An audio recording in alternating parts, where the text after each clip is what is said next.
This is the first time the Mayor's Office of Environmental Remediation is presenting in Open Data Week, and we're pretty excited about it. And I hope you can see the intro slide too. You can see Brooklyn is pretty excited about speed as well. There's a mural on Atlantic Avenue, so I had to get a picture of that. Previously, in terms of talking about speed, we've only been relegated to 5-minute lightning talks, so we're very grateful to Open Data Week to give us an opportunity to take you through speed and then have 20 minutes at the end for questions and answers. So we had a really great broad interest today. We had over 200 people register. It looks like there's about 100 people in the session now, from environmental professionals to civic tech folks, data scientists, students, community members, government agency staff. So welcome to all of you. We think we'll have something for everyone. So to introduce ourselves, my name is Ilan. I'm the Chief of Planning at the Mayor's Office of Environmental Remediation, and I'm joined today by Maxime Kleban, our IT Director, and Eric Benedetto, our Web Development Data Science Intern. So for a little context of the SPEED tool, I'm going to take you back to 2009 when the Mayor's Office of Environmental Remediation was created. We'd recently been created as an initiative of PlaNYC, which was the city's first long-term sustainability plan. And one of the 10 chapters in that was on brownfields, which are sites where environmental contamination complicates redevelopment. The goal of our brownfield work was to clean up all contaminated land in New York City. So in regard to cleanup, we created the New York City Voluntary Cleanup Program, relying on private sector parties bringing projects in voluntarily or in a mandatory sense if they have an E designation on their site for review of their cleanup work. And the state had a brownfield cleanup program since 2003. So cleaning up all contaminated land, the all contaminated land is a little bit trickier. Generally, we learn about land contamination because some kind of environmental study is done. There are indicators you can look at like zoning or land use or where land was filled in, but these things change over time, including the definition of brownfields can change. Other issues in figuring out where is contaminated land are the sheer volume of data we have in New York City, the issue of stigmatizing properties, and the size and complexity of the New York City real estate market. In 2005, I actually did a presentation on why New York didn't do brownfield inventories. But here we are. We wanted to get a handle on what we were dealing with in terms of contaminated land, and we also wanted to encourage people to clean up contaminated sites. So at that time in 2009, we created SPEED 1.0. And SPEED, we named this for the Searchable Property Environmental Electronic Database. It was released originally in 2009 and hosted by DoIT. It included state cleanup sites, New York City E designations, and historic information about vacant industrial sites. At the time, we chose about 3,400 privately owned sites that were vacant and zoned for manufacturing at that time, and we had our vendor who created SPEED look through historic fire insurance maps and make a database of some of the land use information over the past 100 years. However, this application was created on a platform called WebMap that DoIT no longer supports. The data was difficult to update, and we weren't even able to add new layers like our own voluntary cleanup program. So we needed an update for SPEED, and that's what I'm going to show you today. So let's see if there we go. And here's SPEED. As we go, as I said, feel free to put session questions in the chat. I see somebody asked, is the session being recorded? It is being recorded. Mostly we're doing screenshots, but if you don't want to be recorded, turn your video off. Put questions in the chat as we go, and in the Q&A period at the end, we will get through as many as we can.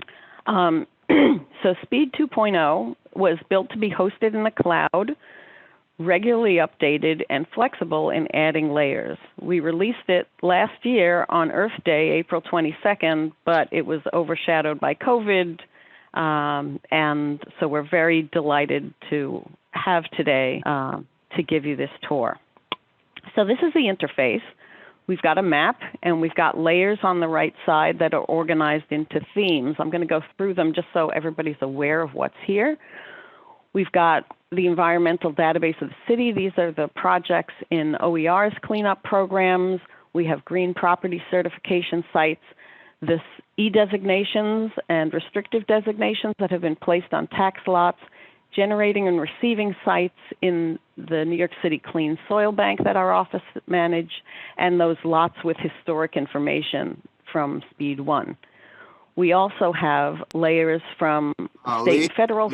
Yes? Sorry, no, you're showing the menu, we cannot see it. I'm sorry, tell me what you can see. That you're just showing, we cannot see what you're showing. You're showing the menu on the left, we cannot see it.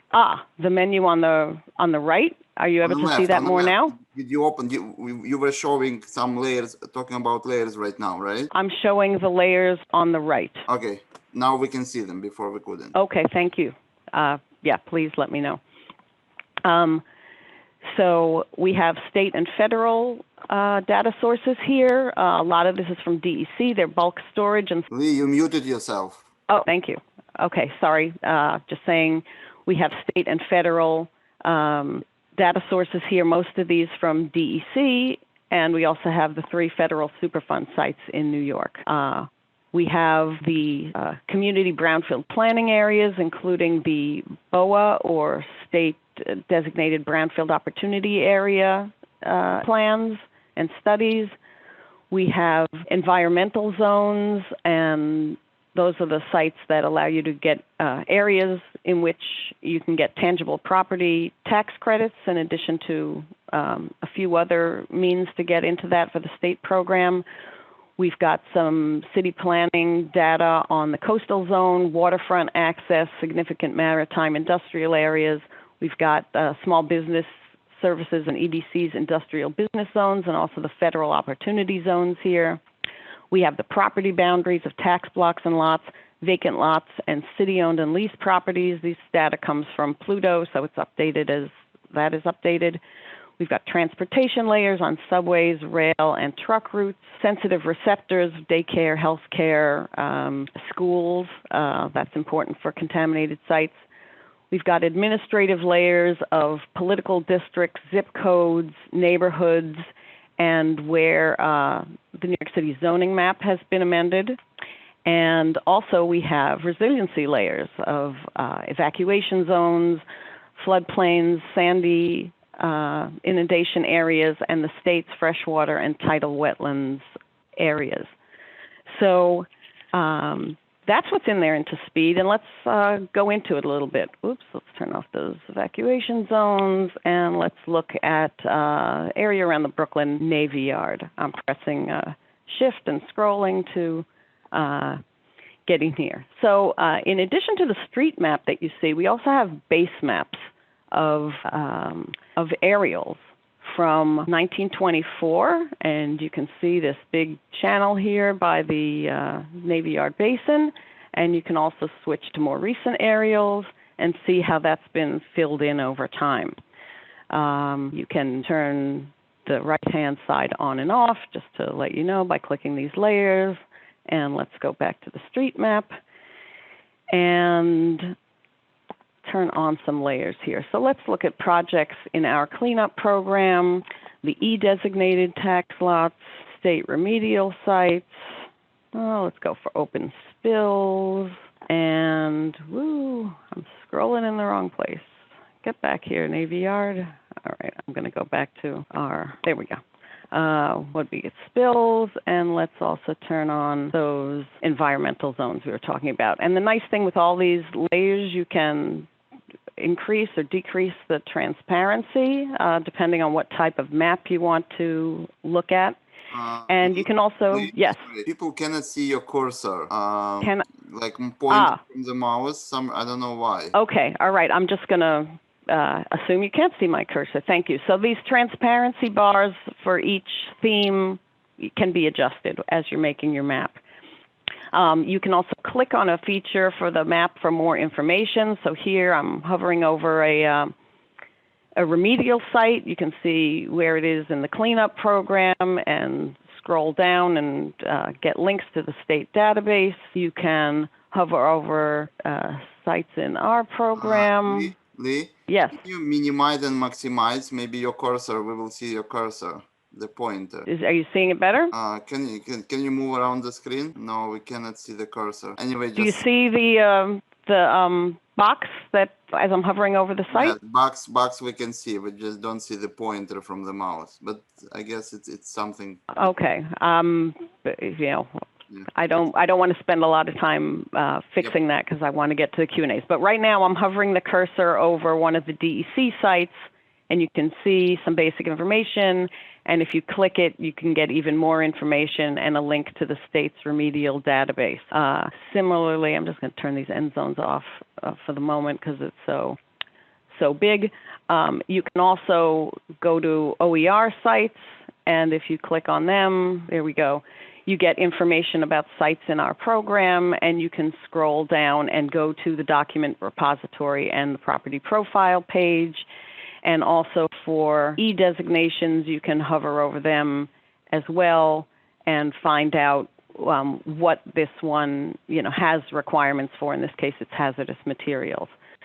I just want to point out those lots with historic information that we talked about before.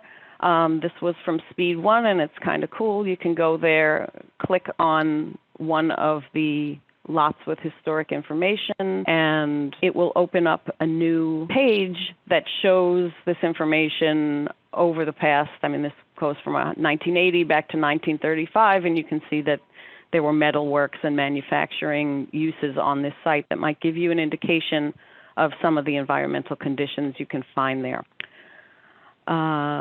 Okay, so it wouldn't be Open Data Week if we didn't talk about metadata, which I know a lot of people are interested in. So you can see next to each of these layers, there is a little eye for information.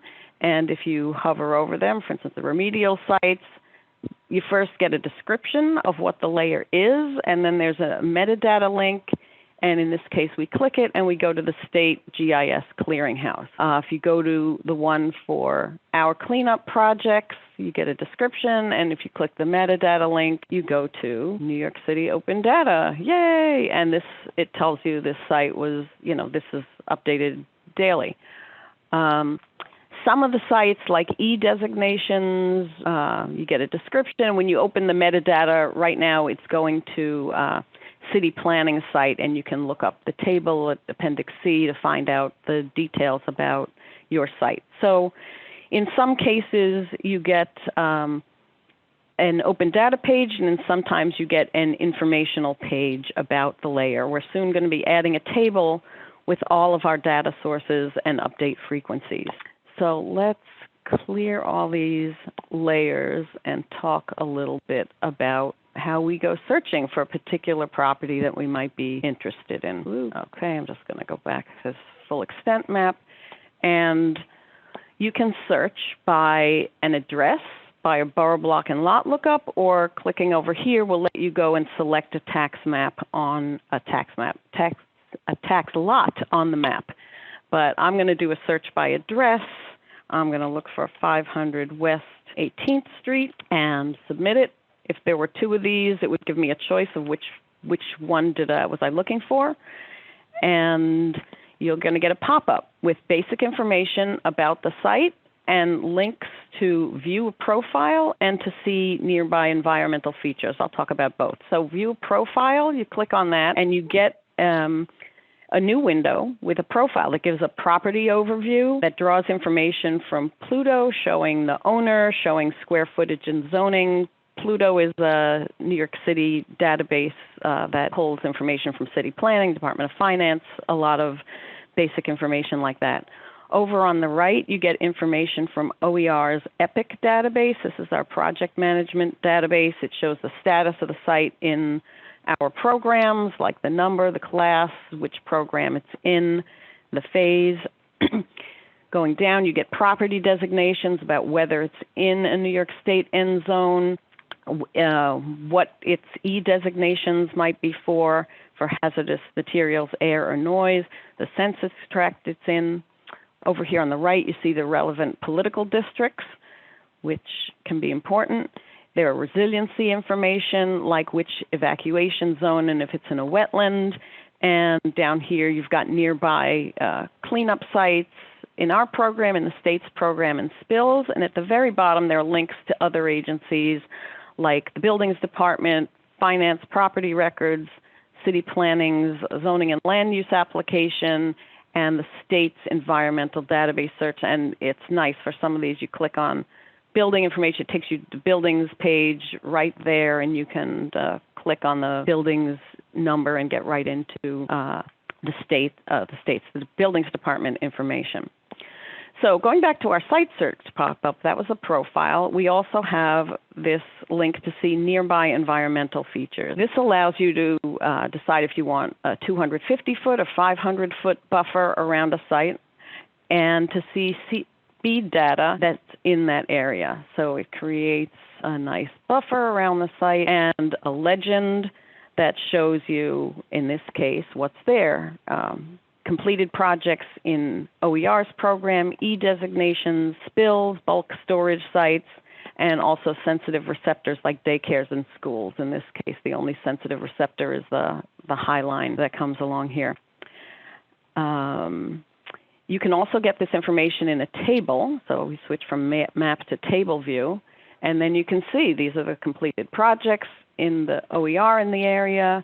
You can see all the E-designations that are in that buffer.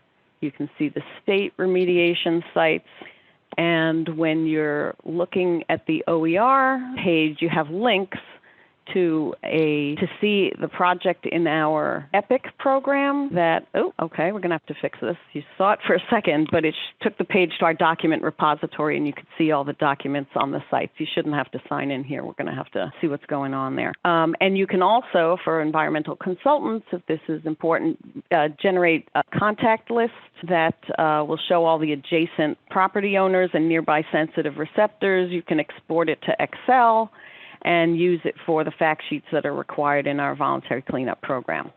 So going back to the map, say we're done looking at this, how do we get rid of it? Over here on the left, there's an advanced selection panel with the magnifying glass, and there's a clear button. So that's how you get rid of that. While we're in advanced search, I'd like to demonstrate this. You can go and search. I'm going to search for OER cleanup sites. And I want it to display on the map by which program it's in, our voluntary program or the E program. That's going to be in the legend. And I'm going to pick a location. This is pretty esoteric, but I just want to demonstrate the sort of thing you can do. I want to find sites around tidal wetlands that are nearby, say in 250 feet there. And I want to show this on the map, and I'm going to hit select, and bingo, it shows all of the tidal wetlands, and it shows the sites in OER's program, and shows by color if it's in the E designation or the voluntary cleanup program or both. And you can export this to Excel. You can click on table to see them all. And if I wanted to export this to Excel, I just pick the download button, open with Excel, and you'd see that, which I don't need to show everybody. So I'm going to clear this again. I'm going to take off my location filters. I'm going to go back to the map, go back to my full extent, and I'm going to give another example that might be a little more relevant. This time, I'm going to look for open spills. I'm going to go spills, the attribute status open. And in this case, I don't want them in tidal wetlands. I'm going to look for Community District 2 in the Bronx. So within this, you have to know that the Bronx is 2, Manhattan is 1 each. We'll see if we can fix this. But so right now I'm going to Bronx Community District 2. I'm going to show that on the map. And bingo, it takes me right there, and I see all the open spills. This data about spills is the state's data, and so we've done our best to map what they have. To talk about managing data in SPEED, I want to turn the floor over for a moment to introduce Eric Benedetto, our web development data science intern, and he's also a CUNY student.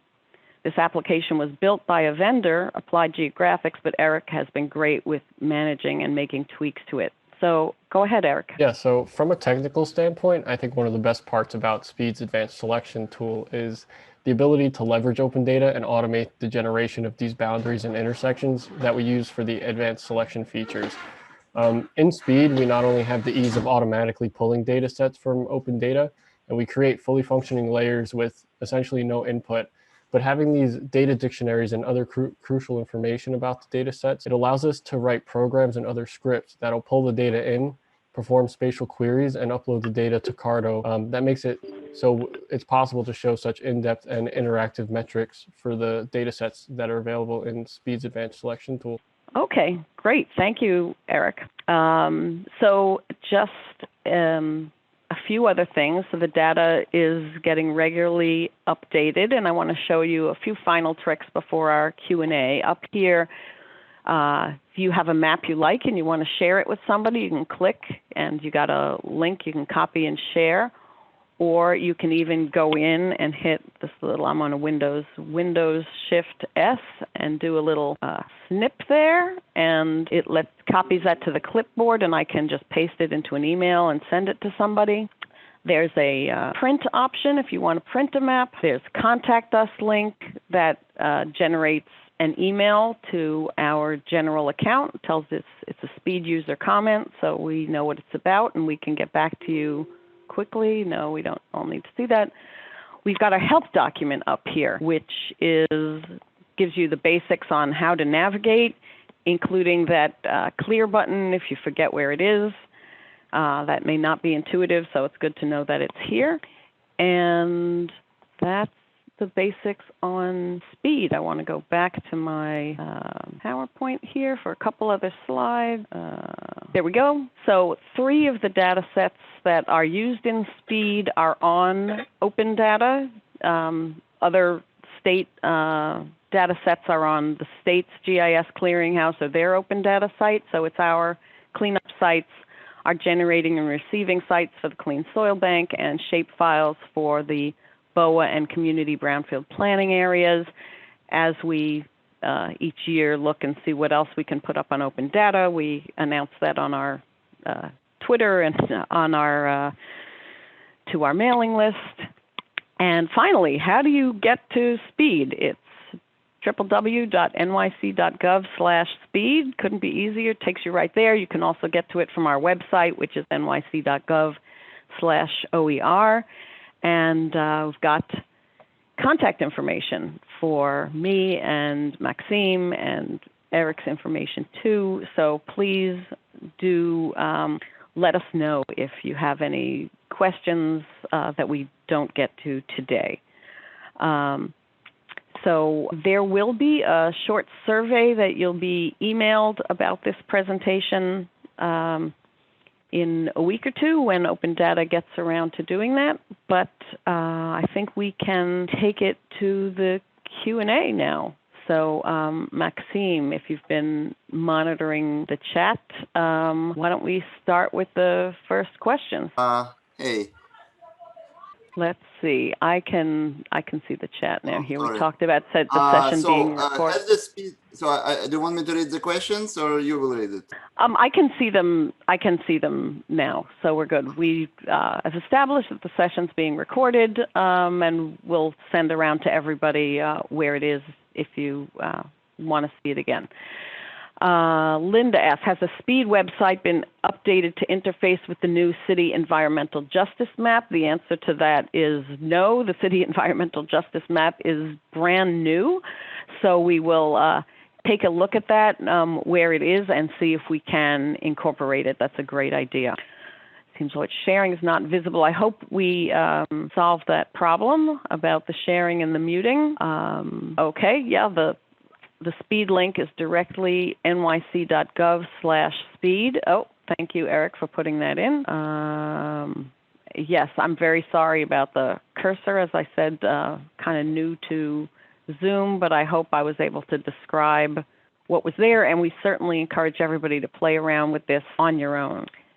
Is there a way to, oops, where did it go? Is there a way to reduce the active view to community district to some sort of census tractor segment? Yes. So if I can, let's see, exit the PowerPoint and go back to speed. Certainly, I mean, here's District 2, but if I'm going back to the same thing, the full extent, and you can, I'm pressing Shift and just dragging the cursor to go to a particular community board. I can turn on community districts and just look at what's in, here's Brooklyn Community District 2. And then I can go turning on layers and seeing what's there. Is speed limited to New York City or can be applied to Hudson River towns?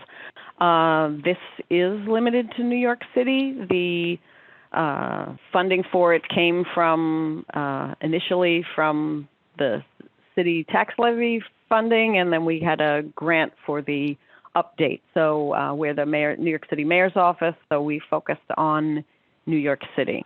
In terms of other areas of New York State, the state has obviously its own data and maps. So that's the sort of thing to ask DEC about, or the Department of State about, or whatever type of data that you're looking for. Okay, we got the link. We got community district. Oh, okay, answer that. And similarly in other states, I mean, there's EPA has something called the EnviroMapper. You can do a search for that, and but they have federal data about things that get reported to the federal government. Let's see, about limited to the city. Layers about air quality, water quality of the rivers. Information about state water quality, I think I've seen that on state maps or sometimes DEP maps. For air quality, I know DEP does air quality monitoring, so I'd have to check on their site for that. But our mission here in our office is about cleaning up contaminated land, so that is mostly what we focus on here. Obviously, in our cleanup program, we do testing of soil vapor and groundwater and surface water if it exists on a site, in addition to the land itself. But for that's usually the subject of a particular environmental study on that site. And if the site is cleaned up in our program, there's a link to the EPIC document repository. If the site is cleaned up in the state's program, the state has links to its document repository. So those are easy to find that way. I keep getting back up to the only layers we have, sorry, I'm trying to go in order. The primary users for the application, we use it in our office. We work with environmental consultants and attorneys all the time, so they are welcome to use it. We hope that property owners and developers will use this and be encouraged to do site cleanup. We hope community members will use it so they understand what's going on in their neighborhoods, either regarding a particular site cleanup or environmental conditions in general.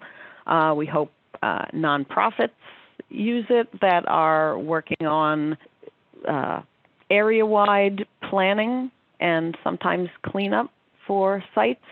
And, you know, we're certainly happy for the civic tech and data science community to look at it as well.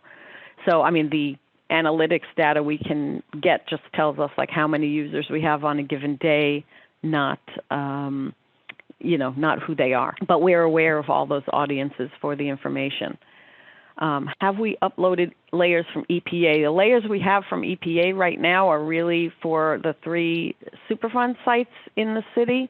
And certainly we've got a lot of DEC data in here. And as I said, surface water quality is I know DEC has a responsibility for that, and it's not usually used in our cleanup programs, so that hasn't been in there. Okay. Can you show how I got the tab of environmental feature selection because they missed it? Okay, so for anything, I can just zoom in somewhere, and I'm going to zoom in close enough so I can see the tax lots. That's the community district boundary. I'm going to select a tax lot, and I'm just going to pick any tax lot, and then I'm going to click nearby environmental features. So whether you select the tax lot on the map or you look it up at the top by using an address lookup or a borough block lot lookup, that's how you get this box with the nearby environmental features and the profile. And again, I apologize for why you can't see the cursor, but I don't think anybody wants me spending 10 minutes figuring that out in a session like this. Okay, is all data included in the map open and accessible through open metadata? Are the historical aerials available and accessible and downloaded? We got those aerials from Do It. I believe they make them pretty accessible. So that is something we can look into. I mean, I think we have the emails of everybody who's on here, so maybe around the time we send the survey, if we have answers to any of these additional questions, we can include that then. Oh, thank you, Matt Shell, putting up the link to how you can get those historic aerials. Matt Shell has been a friend to the GIS world for many years in all the places he's worked. Okay, sorry, I clearly don't have, okay, it's a little easier to see. About the aerials, oh, somebody just about the environmental feature selection, that's another way to do that. How often does the database get updated? Different data sets get updated on different frequencies. So for instance, our cleanup sites get updated every day, as you saw in the open data set. The federal Superfund sites, fortunately, that doesn't happen all that often. So, if a new one gets designated, we will put that up when it happens. I mean, I'll just show you. So the federal Superfund sites are here in the state and federal database. Whoa, still have all these on. We can put on the Superfund sites, and you can see Newtown Creek and the Gowanus there lit up in orange, and there's also a small site over here on the Brooklyn-Queens border. So that doesn't get updated frequently at all. So each of these things if it goes to a metadata site, either from the state or from the city, it'll tell you the frequency. As I said earlier, as we were preparing for this, we realized it'd be nice to have one table explaining how often everything is updated, and we will work on creating that soon. If I needed to find out about abandoned gas stations in the city, how do I go about it? That is a great question. We were looking for that, and it seems that the people who operate gas stations need to regularly report that to the Department of Environmental Protection. So they have information on active gas stations, but in terms of finding abandoned ones, we have not found a data set of historic gas stations. If anybody does, please contact us through the Contact Us link on the site. We would love to put something like that on the map, but we had not found a good data set of abandoned gas stations. If people do know about abandoned gas stations, our office has resources to help people clean up and redevelop them. But in terms of a data set, we have not been able to find something like that. Okay, somebody likes the data and the pop-ups. Thank you, David and Matt.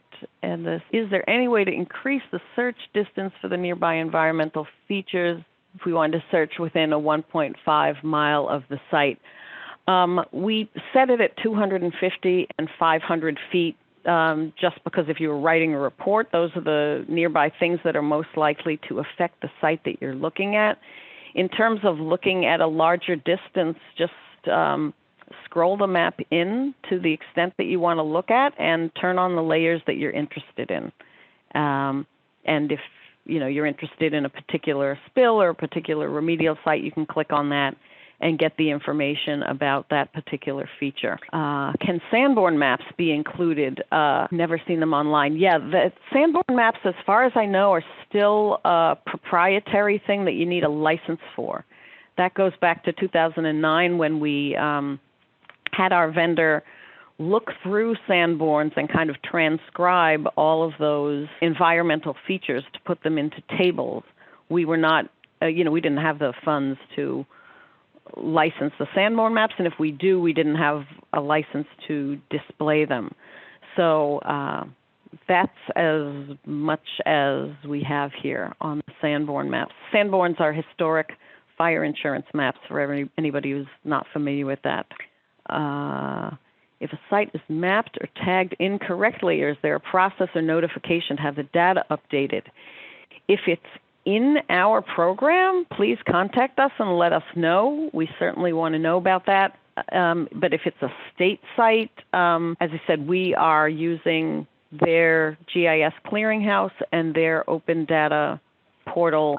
So our data that we displayed is as good as the state data set that we have. You can reach out to DEC if it's their information, or Department of State if that's their information, and ask them to correct data that way. But certainly if any city data, particularly the ones about our cleanup programs or our soil generation sites, are incorrect, we certainly would like to know that. But if you have questions or feedback, please play around with Speed and use that contact us link to let us know what you'd like to see. And it's, again, www.nyc.gov/speed. We are very glad that you joined us today to spend some time with us and learn about it. And you'll look out for your New York City Open Data Week. And lastly, we would like to again thank the Mayor's Office of Data Analytics and BetaNYC and all of the other week sponsors for giving us a platform to talk about this application. Send some contacts who deal with abandoned gas stations. We will look into that. If anybody, as I said, has a data set of abandoned gas stations that they're aware of, we would love to put that up here. And somebody said the buffer tool is not available to the users. It certainly should be. If you mean the view nearby environmental features, this is available to everyone. So there's whoever is writing that, I encourage you to go to Speed and submit what your question is to us, and we'll help you look into it, because this nearby environmental features is available to everybody. And if you're searching by location, and if you're searching near something, you have that 100 to 250-foot buffer you can create around something. Okay, I think that's it. I'm going to end the meeting. Thank you, everybody. Bye-bye.